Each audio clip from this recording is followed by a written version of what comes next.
Hello everyone, welcome back to my channel anus kitchen. ఈరోజు శనక్కాయ పప్పులతో పచ్చడి ఎలా తయారు చేసుకోవాలో చూద్దాం రండి. అలానే నా ఛానల్ లైక్ చేయండి, షేర్ చేయండి, సబ్స్క్రైబ్ కూడా చేసుకోండి. ఇప్పుడు స్టవ్ పైన ఒక ప్యాన్ పెట్టుకొని అందులో శనక్కాయ పప్పులు వేసుకోవాలి. బాగా వేయించుకోవాలి. ఇలా బ్రౌన్ కలర్ వచ్చేలాగా వేయించుకోవాలి. ఇలా మొత్తం వేగాక తీసి పక్కన పెట్టుకోవాలి. ఇప్పుడు అదే ప్యాన్లో పచ్చిమిర్చి వేసుకోవాలి. అందులోనే కొద్దిగా ఆయిల్ కూడా వేసుకోవాలి. బాగా వేగాలి. ఇవి కూడా బాగా వేయించుకొని ఇవి కూడా పక్కన పెట్టుకోవాలి. ఇలా మొత్తం పక్కన పెట్టుకొని ఇప్పుడు అదే ప్యాన్లో ఒక ఆనియన్ వేసుకోవాలి. ఇలా కట్ చేసి వేసుకోవాలి.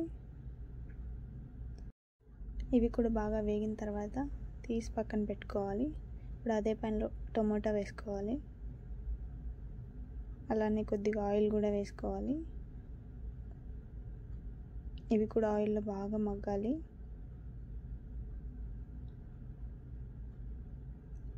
ఇలా మొత్తం మగ్గిపోవాలి టొమాటో.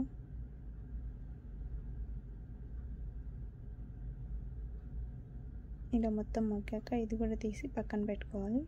ఇప్పుడు అన్నీ ఇలా తీసి పక్కన పెట్టుకొని కొద్దిసేపు చల్లారనివ్వాలి. చింతపండు కూడా నానబెట్టి పక్కన పెట్టుకోవాలి. ఇప్పుడు ఒక మిక్సీ గిన్నె తీసుకొని శనగకాయ పప్పులు తొక్కలు తీసి అవి అంత వేయాలి. అలానే పచ్చిమిర్చి కూడా వేసుకోవాలి.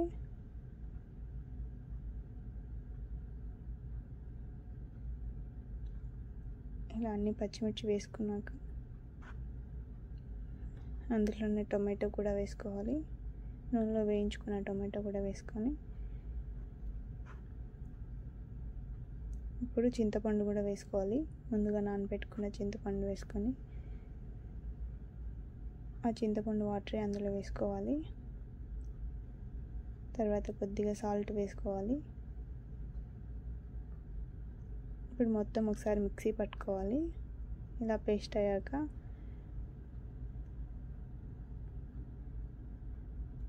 ఇప్పుడు వేయించుకున్న ఆనియన్ వేసుకోవాలి. ఇలా మొత్తం వేసుకొని ఒక్కసారి మిక్సీ పట్టాలి.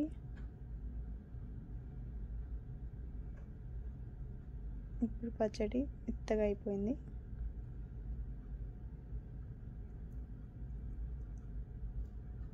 ఇప్పుడు ఒక బాక్స్ తీసుకొని ఆ పచ్చడి అంతా బాక్స్లో వేసుకోవాలి.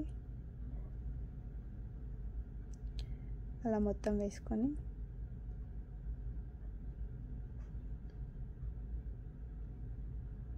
ఇప్పుడు ఒక ఆనియన్ తీసుకోవాలి. అవి ముక్కలు ముక్కలుగా కట్ చేసుకోవాలి. అలా కట్ చేసి అందులో వేసుకొని ఒకసారి కలుపుకోవాలి.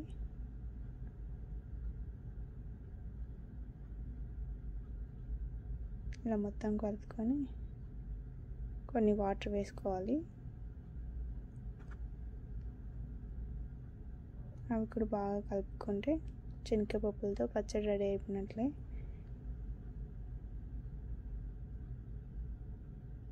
అంతే, శనగకాయ పప్పులతో పచ్చడి రెడీ అయిపోయినట్లే. అలానే నా ఛానల్ లైక్ చేయండి, షేర్ చేయండి, సబ్స్క్రైబ్ కూడా చేసుకోండి. Thank you for watching.